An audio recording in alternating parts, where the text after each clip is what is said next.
Nanan akan mengakhiri kepemimpinannya yang kedua pada bulan September 2023 dan itu dijadikan juga masa kunjungan ke Lubuk Linggau. Ya, Ayo Ngelong. Istilahnya Ayo Ngelong. Jangan lupa Ayo Ngelong ke Lubuk Linggau 2023. Nah, Pak Nanan.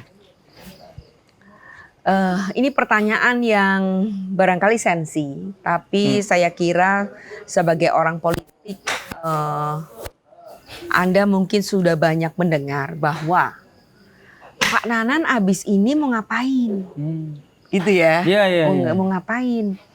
Banyak sudah yang menyebut-nyebut Pak Nanan ini mau maju menemani atau mungkin bukan menemani, tetapi menjadi Sumsel 1. Amin. Apa komentar Anda?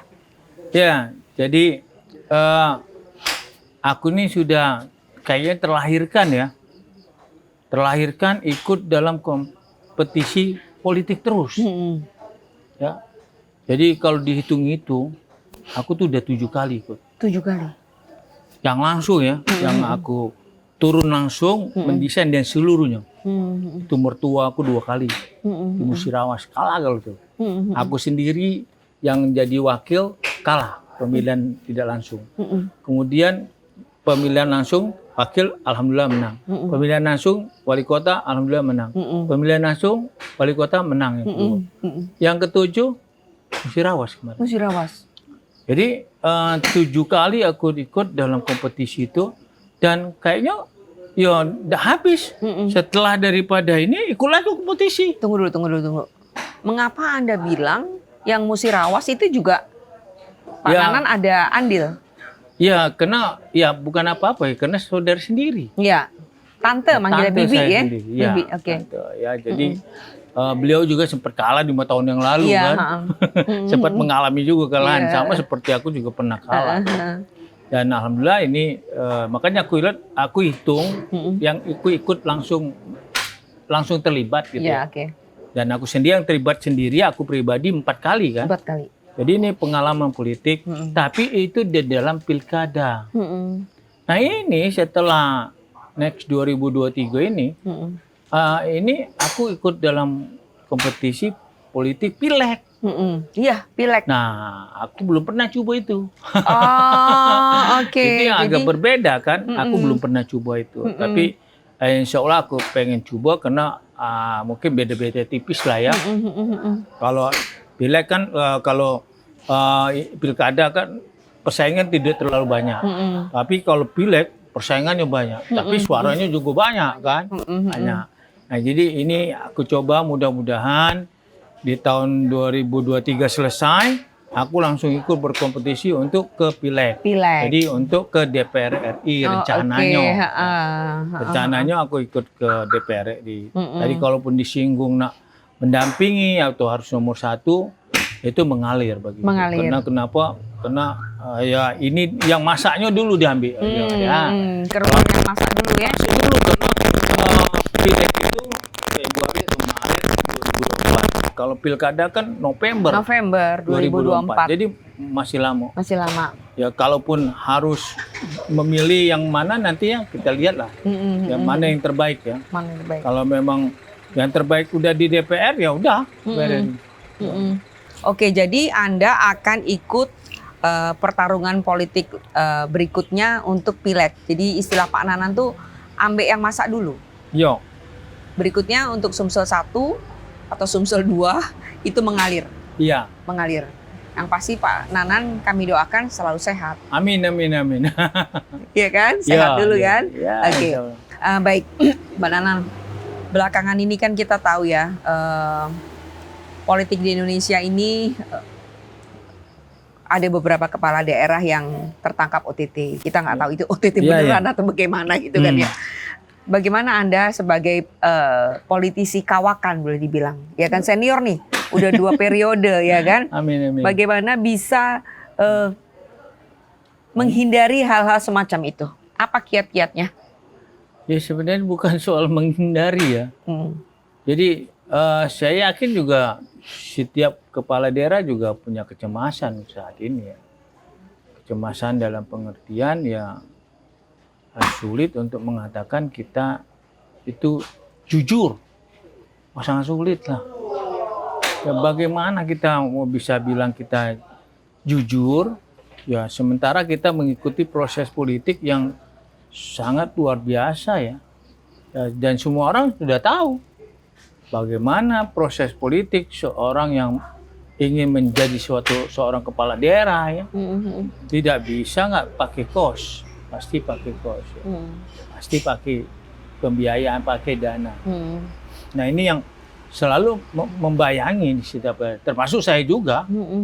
Jadi saya sampaikan juga bahwa saya juga tidak bisa mengatakan bahwa saya orangnya jujur-jujur, itu nggak bisa. Ya, ada saja kalau saya hilap kan, saya sampaikan itu ya ada saja yang hilap mungkin kan, ada saja yang sudah apa ya. Tapi saya lihat ya rata-rata juga apa tuh pihak berwenang juga banyak pertimbangan juga ya dalam memberikan tindakan ya kepada orang-orang yang mungkin dianggap ada yang berlebihan dan sebagainya, itu aja. Kita lihat dari sisi itu ya, positifnya ya. Tapi saya yang meyakinkan tidak mungkin semua kepala daerah itu tenang-tenang, biasa-biasa, enggak ada. Cemas juga rupanya. Ada yang bisa saja yang cemas, bisa saja nggak boleh kena dia, kena anak buahnya, ya kena siapapun bisa, ya. Itu. Tapi kalau bagi saya sampaikan bahwa saya untuk bisa mengatakan kita jujur banget tuh sulit ya. Jadi kita selaku manusia biasa pasti punya kesalahan, kealpaan ya.